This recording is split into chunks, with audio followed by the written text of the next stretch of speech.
Diamond P Sports presents championship drag racing from the National Hot Rod Association.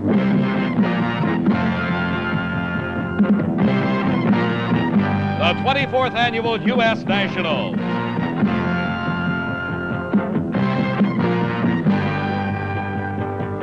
Brought to you by English Leather Toiletries for Men. Ask for English Leather at fine toiletry counters everywhere. And by Champion Spark Plugs. For better performance, change your plugs at least once a year with a fresh set of Champions. You can't buy a better plug. And by Pennzoil, the Ascor motor oil in the familiar yellow can. Remember, when your car is worth caring for, Pennzoil is worth asking for.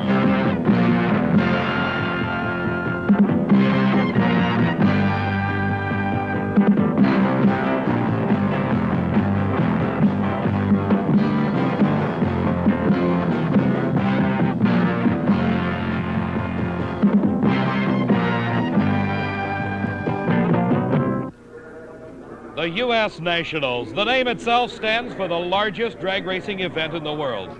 24 years have elapsed since the first Nationals was staged on an airport runway in Great Bend, Kansas. Since then, the Nationals has developed a tradition which encompasses much more than close racing, a panorama of color and excitement that ranks the Nationals with any major sporting event. The festival atmosphere prevails everywhere, and there's nothing like a pretty girl to help this massive crowd show its appreciation. Hello everybody, I'm Dave McClelland and welcome to the Nationals. Joining me here today is Steve Evans, who can tell us just how big this event really is. Steve? Dave, the magnitude of this 24-year-old US Nationals is just awesome. Over 1,000 participants, over $400,000 in cash awards, a 200-acre racing facility, 1,000 workers, about $15 million pumped into the Hoosier economy, and I mean there's not a motel room for 75 miles. 100,000 people are ready. I'm certainly ready for the finals of the granddaddy of all drag races, the US Nationals. We'll be back with racing from the Nationals in just a moment.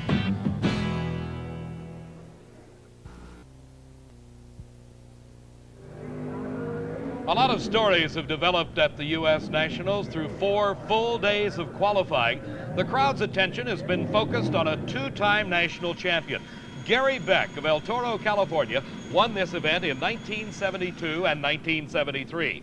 Here in '78, he debuted a brand new look in Top Fuel racing. This is his new car. Let's compare it with his old car. Look at the wing placement, look at the engine placement, look at the driver placement, the general configuration of the body. Now compare this with the 1978 version. Notice how low the wing sits above the rear wheels. The engine placement itself much further out from the rear end. The configuration of the body designed to slip through the air a little better. A windscreen designed to protect Beck himself from the blast of air at over 230 miles an hour. In the first round of racing, Gary met up against the defending champion, Dennis Baca.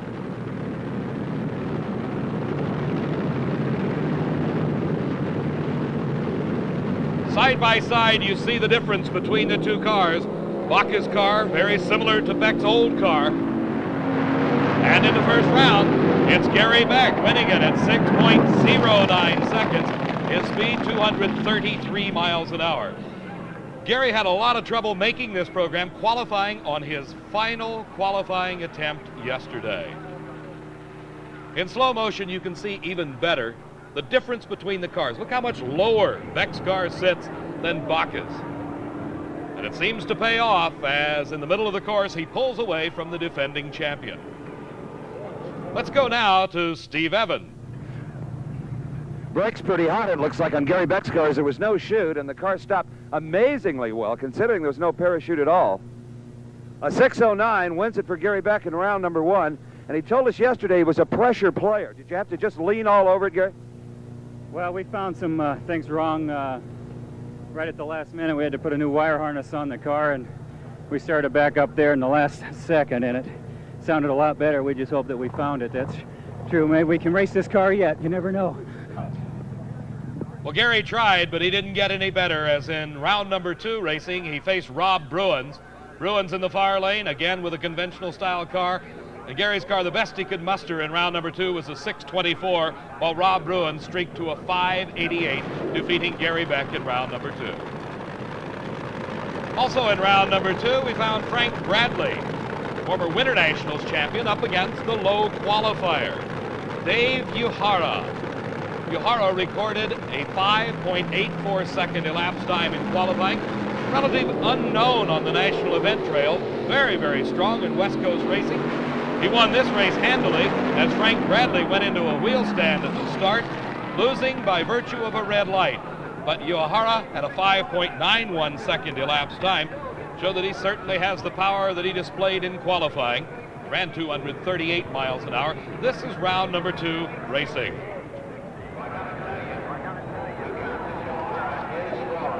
The wheel stand by Bradley costing him the race in the red light. Let's go again to Steve Evans. You know, you have a reputation on the West Coast for being very, very sharp on the Christmas tree. Do you plan to shave it close, or do you think you got enough performance propelling you here to not gamble? You always got to shave them close because everybody is tough here. So we're going to have to keep it the same every time. All eyes were on the starting line for this second round race. The world champion, Shirley Muldowney, was matched against her former crew chief, Connie Kalita. That's right, the man that had prepared the car that carried Shirley to the World Championship decided early this season to go racing on his own. And they were matched against each other in the second round of racing at the Nationals. As we saw they were going to run each other, we asked them how they felt about it. I raced her a couple weeks ago and I gave her 2 driving lessons, 2 of them, one right after the other. It's just another race, Steve. He's just another racer up there, and he better have his act together.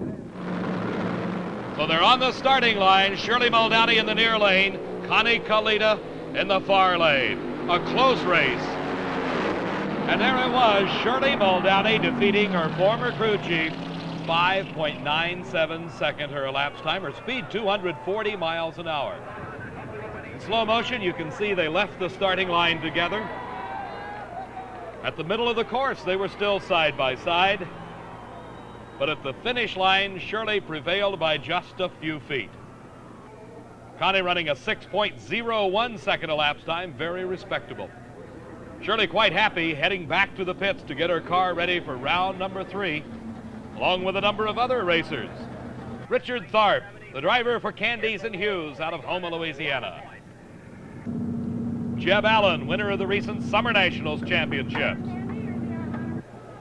Kelly Brown, the man that can lock up the World Championship at this event. Young Rob Bruins recording some fine, outstanding elapsed times. Larry Dixon, a former Winter Nationals champ from California. And the low qualifier at the Nationals, Dave Uhara. Round number 3, top fuel eliminator, Jeb Allen on a burnout. The burnout, unique to drag racing, designed to heat up the tires. Let's watch it again in slow motion as Jeb Allen, with some 2,000 horsepower at his command, lets the clutch out, drops the hammer on the accelerator pedal, the tires growing in height and literally burning themselves. Heating up the tires to get as much traction as possible, as he will need it against this man, Kelly Brown, winner of 4 national championships thus far in 1978. Brissett, Drake, and Brown, they call themselves the other guys. Jeb Allen in the near lane, Kelly Brown in the far lane. Side by side, they leave the starting line. And the motor going away on Kelly Brown's car, and Jeb Allen, his hand in the air, waving to the camera. He takes the win, 5.99 seconds, defeating Kelly Brown. But by virtue of his 2 previous round wins, Kelly Brown has won the World Championship for 1978. He wanted to win this race, but it wasn't his day.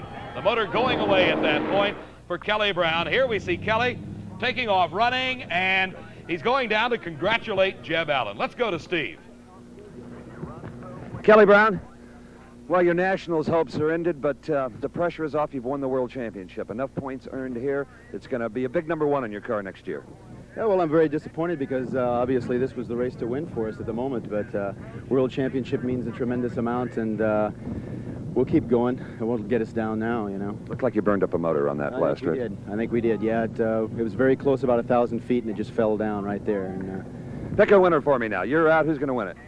I would have to say Robbie Bruins. That's who I'd go for. Okay, we'll see. Kelly Brown forecasts Rob Bruins as the eventual winner of the U.S. Nationals, but he departs world champion. Enjoying the best day of his long career is Larry Dixon. Larry made it to the winner's circle in 1970, winning the Winter Nationals. This is the best showing he's made since that time.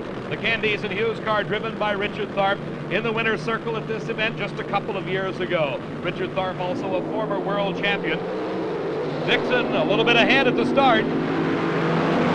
And at the finish line is Larry Dixon, 6.07 seconds. The Tharp slowing 6:14. 234 miles an hour the speed for Dixon, 233 for Tharp. Some of the closest racing ever seen in drag racing has been the feature of this 1978 U.S. Nationals. Here in slow motion, we can see Larry Dixon doing a fine driving job. The car starting to make a move towards the center line. He drove right away from it and pulled out the win in the speed traps. Larry Dixon getting his car ready to go back into the pits. A lot of preparatory work going on between each round of racing with these 2,000 horsepower top fuel dragsters. Fellow qualifier Dave Uehara. The race of his life. This time he's matched against the man whose name is synonymous with top fuel racing, Big Daddy Don Garlits out of Sefner, Florida. Uehara qualifying in with a 5.84 second elapsed time. The quickest time down this Indianapolis Raceway Park quarter mile. The team is called the Good, the Bad, and the Ugly. Their names are Velasco, Cohen, and Oswald. We asked which one is which. He's good, he's bad, and I'm ugly. You got it. That's it. The Good, the Bad, and the Ugly. And Dave Uehara against Don Garlits. This is round number 3 racing in top fuel. A great start by Garlits. Uehara all over the racetrack, and it's Big Daddy wire to wire, 5.91 seconds. His speed 242 miles an hour, but the story here is Dave Uehara was just a little bit quicker. He ran 5.88 seconds at 243 miles an hour. Let's go back in slow motion. Maybe you can pick it up. It's just hundredths of a second. You saw Garlits move first, and that's what counted at the finish line. Each lane of the racetrack, a separate racetrack with its own timing devices, and it records Garlits there first. Let's go to Steve. Well, Big Daddy was a little late in the previous round, but he sure sharpened up for you, didn't he? He sure did. He sure came in. Would you know what he ran? He ran a little bit slower than you did. A 591, you ran a 588. Oh, no. You're a little teasing about that. Yeah, probably, but we know this thing's a little slow leaving because of the Crower glide. We got a different kind of clutch in it than the rest of them. One more race remains in top fuel, round number 3. And it is Rob Bruins driving Gaines Barkley's car. And you heard Kelly Brown, the man that won the World Championship by virtue of his performance at this meet, pick Rob Bruins to win it. Shirley Muldowney, though, has a different thought. She is the reigning world champion. She wants to win the Nationals. Watch closely to see if one car gets an advantage over the other at the start. Looks very close. Bruins all over the racetrack, but he gets there first, and that's what counts. 5.92 seconds for Bruins. His speed, 238 miles an hour. Shirley Muldowney, 6:01 at 229. Here again, let's go back and watch as Rob Bruins, the car dancing across his lane, has recorded a fine 588 previously in round number 2. This time a 591, and we'll go to Steve Evans. Close race, Rob? Well, I was so far out of shape I didn't know where she was. Were you worried about crossing the center line? Yeah, the center line or hitting the guardrail, one or the other. This has to be the finest moment in your career, even though we're just to the semifinals. It's great. The car's running super, you know. We all know Gaines has been there, and Gaines knows how to make them run. All I got to do is hit the pedal on time. I've been asking other drivers as they lose down here who they pick to win, and guess who? You. Well, it makes me feel good. They've got, you know, the confidence in us, and I know the car's up to it if I can keep from messing up, I guess. And Jeb Allen is hard at work in his pit area to try to prevent Kelly Brown's prediction from coming true. He has the distinction of racing the hot-running Rob Bruins in the semifinal round of Top Fuel. We'll be back with more racing from the U.S. Nationals at Indianapolis Raceway Park in just a moment.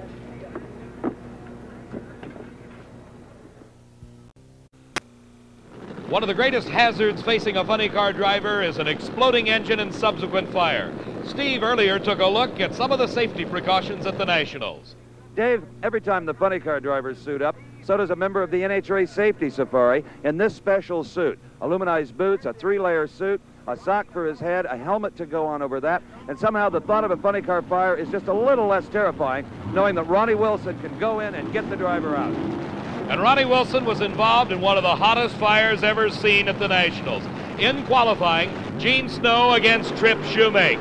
Shoemake qualified on this pass. He got very close to the center line, but that's not the story. The exploding engine is the story. You can see the parachute burned off. Ronnie Wilson headed towards the scene of the fire as Trip Shoemake fought to keep the car under control. All the emergency units rolled to the scene. Shoemake himself, using the onboard fire extinguishing system, knocked down the flames. The emergency crew getting to the scene just as he climbed through the emergency hatch on the top of the car. Some small fire still burning at the back of the car, obviously the parachute pack. In instant replay, we see the engine exploded just past the finish line. The parachute burned off, and that makes it doubly difficult to stop this car. He not only has to worry about the fire, he now has to worry, will the brakes stop it? Will the tires burn off? Can he hit the onboard fire extinguishing system? And right there you see with a big puff of smoke, that's just what he did. Here the parachute burns off. He's on the brakes, the car bounces, the big rear tires acting just like big rubber balls as the car bounces its way down the shutdown area with flames licking out from both the front and the rear of the car. The cockpit relatively free of flames. That's due to the firewall system that is built into these fiberglass bodied cars. Here he starts to lose control of it, but he regains it as Ronnie Wilson grabs his helmet and the safety safari truck heads to Trip Shoemake, driving for Johnny Loper. As he qualified on this run, a very expensive qualifying pass, the engine literally destroying itself. The car relatively unharmed, a burned parachute pack. They've got a lot of work to do, but they qualified. In the first round of racing, we see the man that has dominated funny car racing throughout the past 3 years. 3-time world champion and the defending national champion, Don Prudhomme, against Pat Foster. Prudhomme left the starting line first. He got to the finish line first in the first round. 5.97 seconds, 245 miles an hour. That time, recorded in the first round of racing, equaled both the elapsed time and top speed national records, and is just an indication that Prudhomme may be headed to his second in a row national championship in funny cars. Foster, a very respectable run, but didn't stand a chance. Let's go to Steve. Well, just when it appeared the field might be closing in, the snake comes up with low elapsed time and top speed. Did you hear the times on the PA just now? Yeah. 5:97, 2:45. It was nice. Yeah, God, it really felt good. The track is in excellent shape, and we just need to do about 3 more of those. Why would the track come around on Monday morning? It was a little off during qualifying, other than in the very early portions when Raymond Beadle ran 5:98. I don't know. You know, this track is tremendous, and they take such good care of it, NHRA and their crew and staff and everything. You know, they wash it and darn near shampoo the place before we run, and it's just in tremendous condition. Still in the first round of racing, Ron Colson, driving the Hawaiian, ran against Billy Graham. Graham from Manhattan, Kansas, in the near lane, had a clutch explode, and you can see the parts and pieces bouncing on the racetrack. Colson taking an easy win as the clutch literally exploded inside the car. Once again, the safety safari crew racing to the scene. The car body being lifted up and Billy Graham himself getting out of the car. The crew quickly putting some water and fire extinguishing compound just to knock down any fire that may have occurred. Here you see the clutch explode in this cloud of dust in Billy Graham's $1 million baby. The safety requirements of the NHRA have just about eliminated the injuries as a result of clutch explosions. You can see some debris bouncing out onto the track, coming out from underneath the car of Graham. But Graham himself absolutely uninjured, bringing the car to a safe stop. One very disappointed guy after the first round of racing at the Nationals, but very lucky. The clutch exploded right under his feet. We're set now to go into round number 2 of Funny Car Eliminator at the Nationals. Some of the stars you'll be seeing: Kenny Bernstein, Tom the Mongoose McEwen from Fountain Valley, California. Tom Hoover drives the Showtime Corvette. Raymond Beadle, the low qualifier and driver of the famed Blue Max. Ron Colson driving Roland Leong's Hawaiian. Little John Lombardo from North Hollywood, California. And this is Trip Shoemake. We saw that horrendous fire in qualifying. Trip Shoemake and Johnny Loper and the entire crew, a lot of work to get it ready. They won their first round race in their match right now against Don Prudhomme. Earlier, Prudhomme had set low elapsed time at 5.97 seconds. Can Shoemake beat the snake? Not on this run. Don Prudhomme, 6.04 seconds, 243 miles an hour. Shoemake gave it a valiant effort at 6.32 seconds elapsed time. He only ran 193 miles an hour, shutting it off early as he saw Prudhomme leaving him in the dust. The word through the pits is that Beadle is back, the driver of the Blue Max, Raymond Beadle, against Tom McEwen. Beadle recorded a 5.98 second elapsed time in qualifying. He was #1 qualifier. That time has since been beaten, though, by Prudhomme's 5.97 seconds. Beadle won the Nationals back in 1975 and would love to repeat, but he's got his hands full here. And it's Tom McEwen at the finish line, 6.18, a 6.18 at 236 miles an hour. Beadle 6.24, very close at 231. The speed for Ray Beadle. Here we see the margin of victory, just a few short feet as Tom McEwen defeats Ray Beadle. Let's go again to Steve Evans. And always calm and collected Ray Beadle. I don't think you knew who won, did you? No, it was real close. I saw him right as I shut off, but I didn't know if he passed me in the lights or who won. Yeah, he certainly did. But you leave here being only the second funny car to ever run in the 5s, and that's got to give you a tremendous feeling of accomplishment and pride in your car and your crew. Yeah, we've had a lot of problems this year, and when the cars come around the last 5 or 6 weeks, so we're not disappointed. We'd like to have won the race, of course, but could have been worse. There's a lot of good cars that didn't even make it, and I know how that feels, too.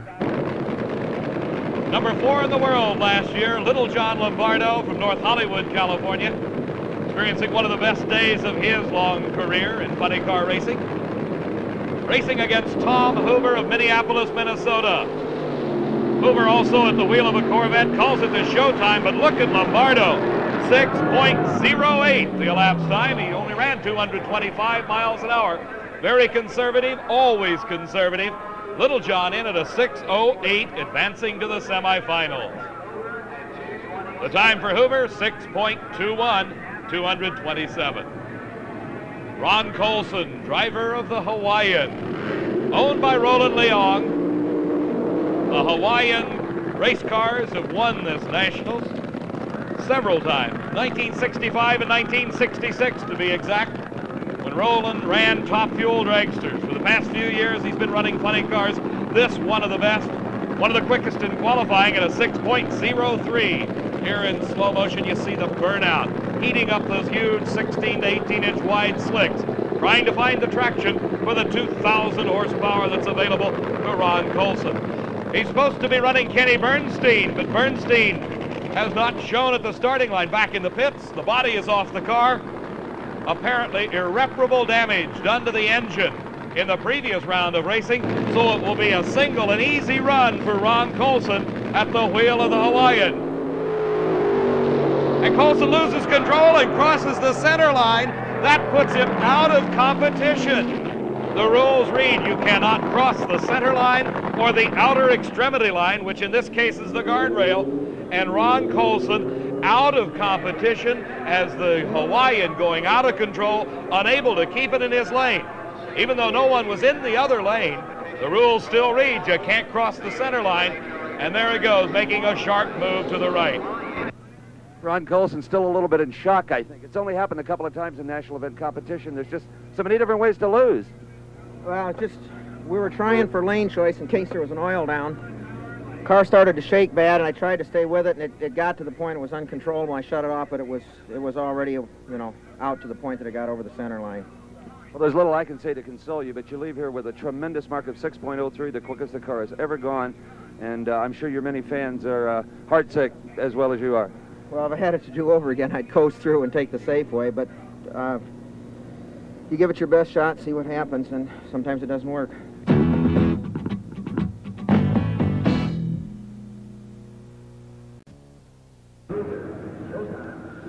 This is the 24th annual NHRA US Nationals at Indianapolis Raceway Park.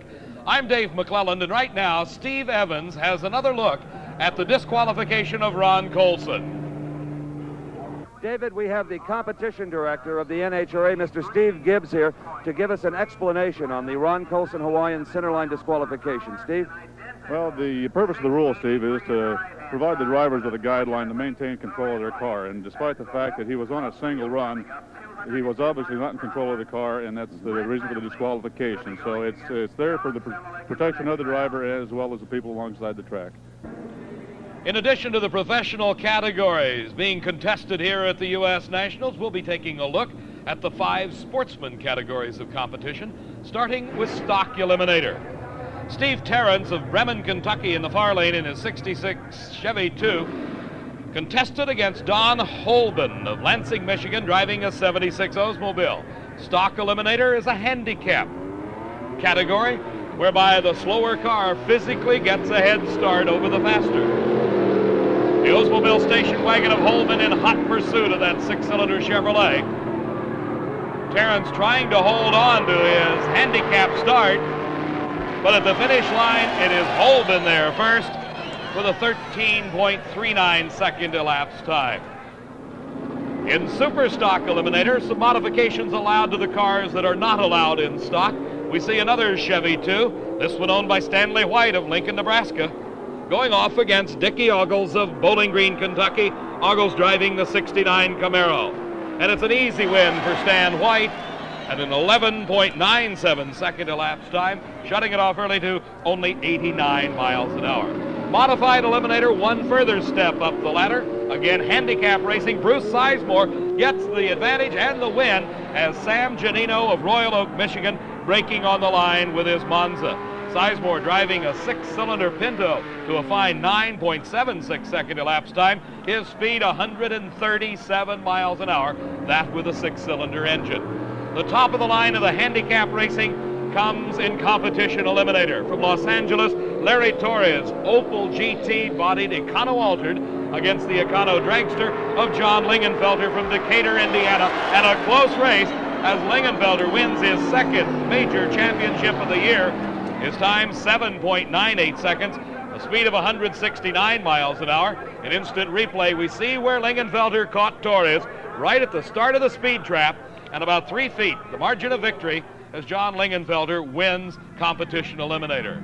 And finally, this is Pro Comp Heads Up Racing, supercharged on alcohol. John Samolik won Pro Comp eliminator over Joey Severance. Steve's with John as he got out of his car. The biggest upset of this entire U.S. Nationals event is John Samolik, your first big win. Come here. You beat the best in the world. My partner got to be in here. He kept that motor together for me. This is the first national event win for a small block Chevrolet. Yeah. Lots have tried. Yeah, we've had 5 times in the finals with small blocks. Dale Hall, Kenny Cook. This is the first one in the small block one. Out of the some 750 race cars that started in qualifying and eliminations in the sportsman category 5 days ago, there are your 5 winners.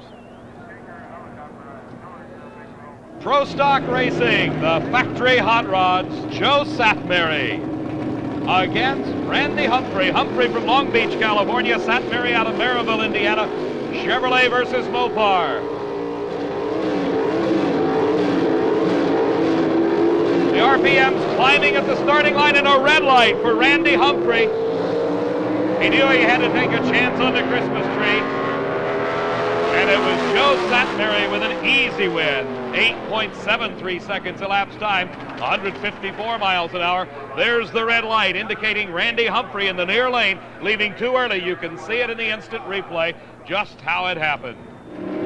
The next pair in round number 2 racing in Pro Stock. The M&M boys, Maskin and Manarino. Andy Manarino doing the driving. Frank Iaconio from Totowa, New Jersey, in the far lane in the Chevy Monza. Manarino from Livonia, Michigan, drives an American Motors Hornet, but it's Iaconio on this run, 8.71 seconds at 155 miles an hour. A pair of Chevrolets slated to run in this race, but Richie Zool, the Spring Nationals champion, unable to answer the call. Lee Shepard out of Arlington, Texas, taking an easy win on a single, 8.70 seconds. His speed 150 miles an hour. Steve's in the pits with Richie Zool. What happened, Richie? Well, we had a tough first round, and in order to make it, we had to really lean on the motor and put a hole in one of the pistons. The Ewell brothers Chevrolet in the near lane. Mark Ewell driving, Bob Glidden. And a red light start for Ewell. He knew he had to take a shot against the low qualifier. Bob Glidden with his new Ford Fairmont. And it's Glidden with the win, 8.60 seconds at 154 miles an hour. A red light for Ewell. An instant replay, he really left early before Glidden ever moved. The U.S. Nationals is more than a drag race, and Steve Evans tells us why. David, if you never saw a race here today, you could have a ball just eating. It's a county fair variety of foods. Polish sausage, Italian sausage, breaded beef tenderloin, fresh lemonade, pickles, you name it. For me, I'm going to help train a nurse with an ear of roasted corn here. I'll take that one right over there. Eat your heart out, McClellan. Enjoy your box lunch. That one would be just fine. Do we really help train a nurse doing this? You're darn right we do. We've got 7 nurses in training now. Well, that's good. Bring them on. Steve, while you're enjoying that gourmet Indiana corn, we're getting ready for semifinal racing here at Indianapolis Raceway Park and the U.S. Nationals. Back at the U.S. Nationals, the semifinal round of Funny Car Eliminator. A pair of Californians, Little John Lombardo, hailing from North Hollywood, recording one of the quickest elapsed times of his career, 6.08 seconds in the previous round, and he'll need every bit of it as he races Don Prudhomme, the defending champion and 3-time world champion, equaling the national record for funny cars just a few rounds earlier at 5.97 seconds. Lombardo best known for his exploits on the West Coast, running very hard here at the U.S. Nationals. Both cars coming into the electronic staging beam, and John Lombardo up in smoke. Prudhomme once again straight and true. His elapsed time, 6.05. Mr. Consistency, a 597, a 604, and now a 605, putting Prudhomme into the finals. He will be racing Tom the Mongoose McEwen. The classic snake versus mongoose battle once again. McEwen getting an easy run here, a single, as his competition, Ron Colson, crossing the center line in the previous round of competition. McEwen shutting it off early, obviously just testing the starting line. Didn't want to hurt any parts at a 7.12 elapsed time. That's how long it took him to travel that quarter-mile distance from a standing start. His crew heading down to pick him up. As he gets out of his car, here's Steve Evans. Don McEwen crawling out of his car. He said, I hope maybe Prudhomme would run over the center line and I wouldn't have to race anybody. Well, that was a tough victory there, this last one. They're all tough for me, the way I drive.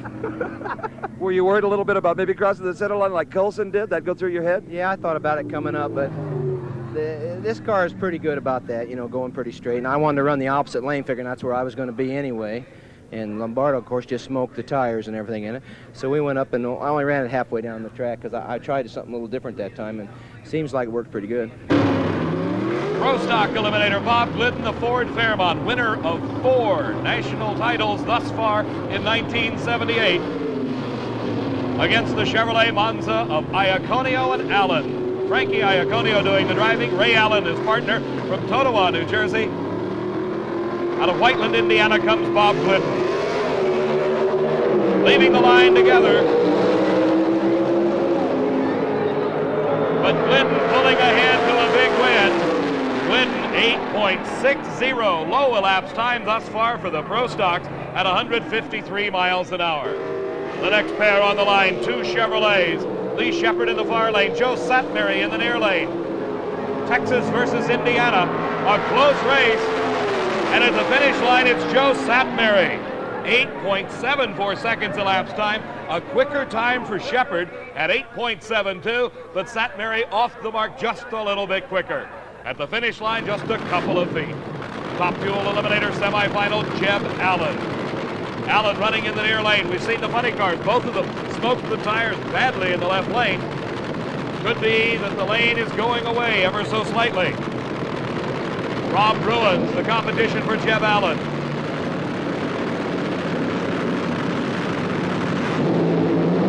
And Jeb Allen smokes the tires. Rob Bruins with an easy win. He doesn't backpedal it though. 5.96 seconds elapsed time.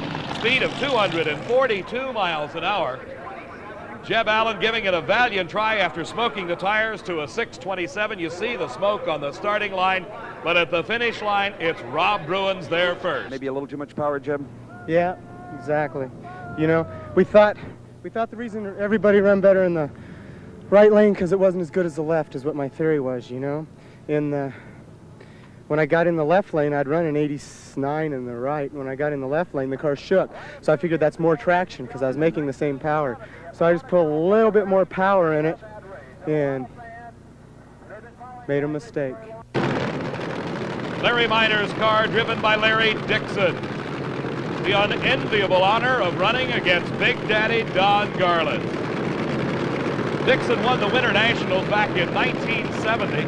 This is the furthest he's gone in competition since that time.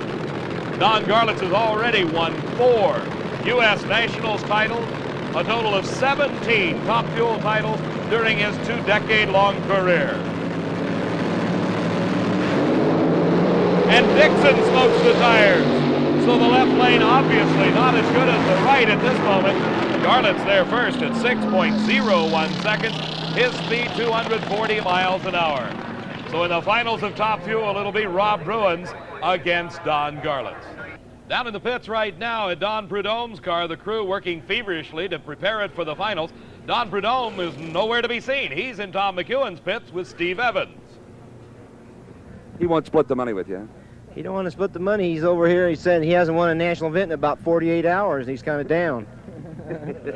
It should be a good race. You know, we've met many times this year, and you know, fortunately we've came out okay, but you never know. The cars can be turned. You know, Tom's liable to jump up and put us away, but we're going to be trying very hard, and I know he's going to be. So it'll be a tremendous last round. Your guys are frantically working on the motor, yet you're over here fooling around with him. Well, it's just going back together right now. We got plenty of time, and I'm just starting to take a little easier instead of thrashing so much on the thing. I've been watching him, and it seems to work. See, his biggest problem is he's not as serious a racer as I am. The Snake and the Mongoose at it once again. We'll be back with the Nationals finals in just a moment.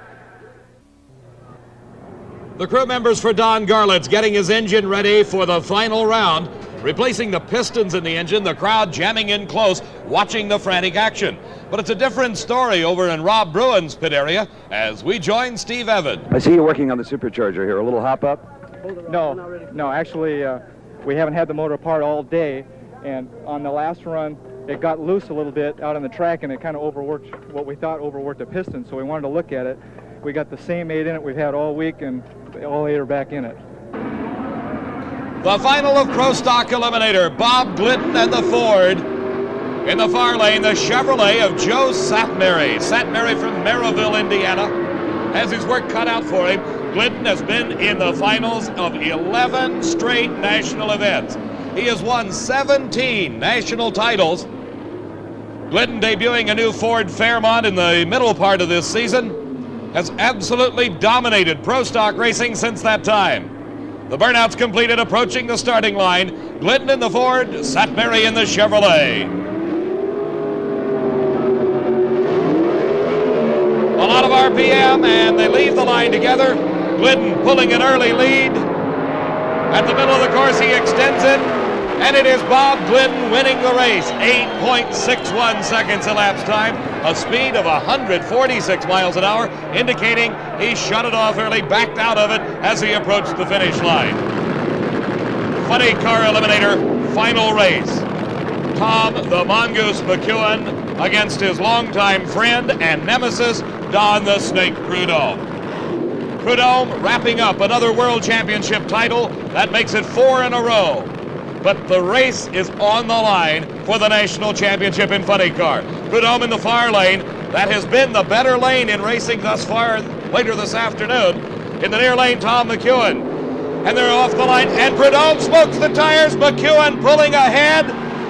And it is Tom McEwen with the upset of the race. The crew just going berserk. Tom McEwen's crew members very, very happy, as Tom himself winning it for the first time.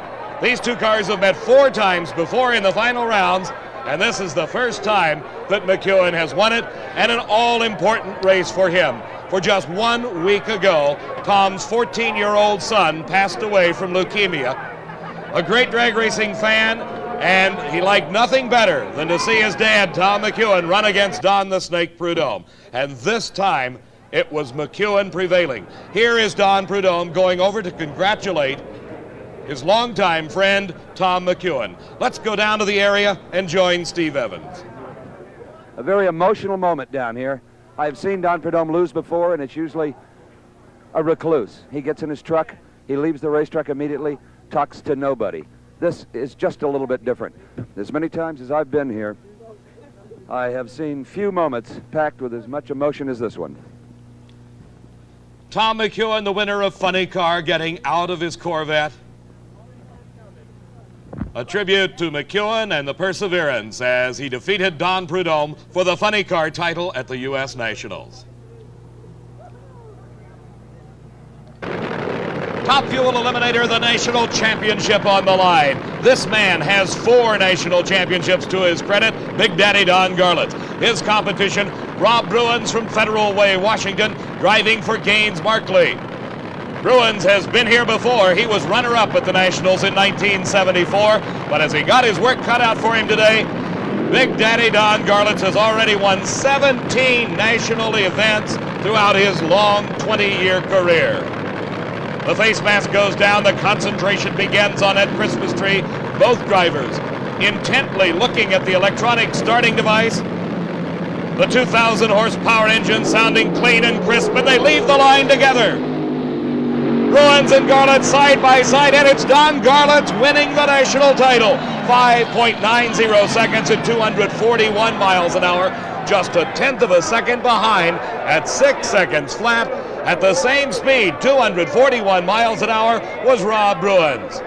So Big Daddy Don Garlits, the national champion for the 5th time. In instant replay, you see they leave the starting line side by side. Bruins beginning to drift just a little bit as Garlits holds his car straight. And at the finish line, less than a car length. Here's Steve. Big Daddy Don Garlits, his 5th U.S. Nationals title, and maybe your toughest. It was a tough one, Steve. The competition has just gotten fantastic. It's probably the best drag race that I've ever witnessed. Your motor seemed to be in intensive care before going into the final round, yet Bruins was unhurt.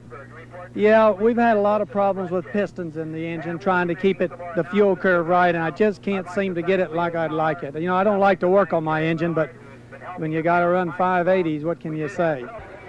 And all that work paid off for Big Daddy Don Garlits as he won his 5th national championship. In Funny Car Eliminator, Tom McEwen upsetting Don Prudhomme. And in Pro Stock, Bob Glidden continuing his march through the ranks. Steve and I will be back with some final observations in just a moment.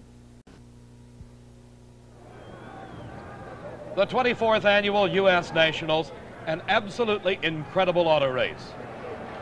For his closing observations, let's join Steve Evans.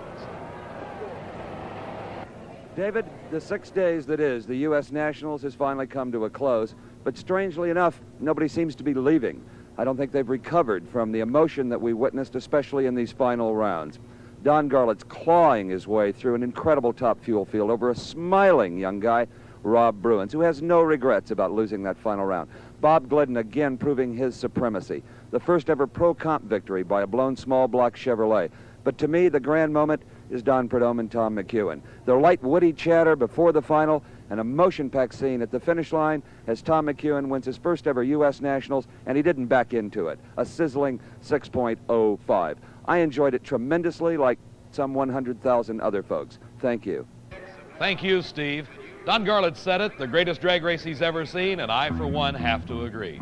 From Indianapolis Raceway Park, I'm Dave McClellan. So long for now. The U.S. Nationals has been brought to you by English Leather, toiletries for men. Ask for English Leather at fine toiletry counters everywhere.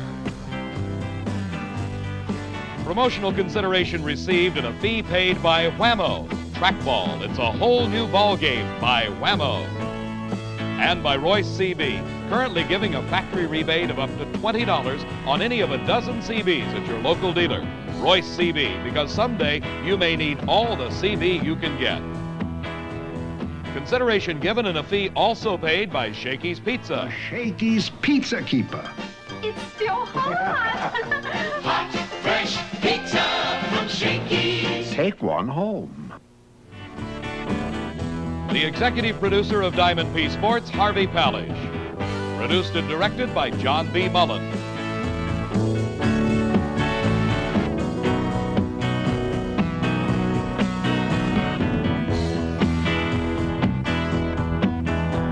Coverage of the 24th Annual U.S. Nationals was a Diamond P Sports presentation.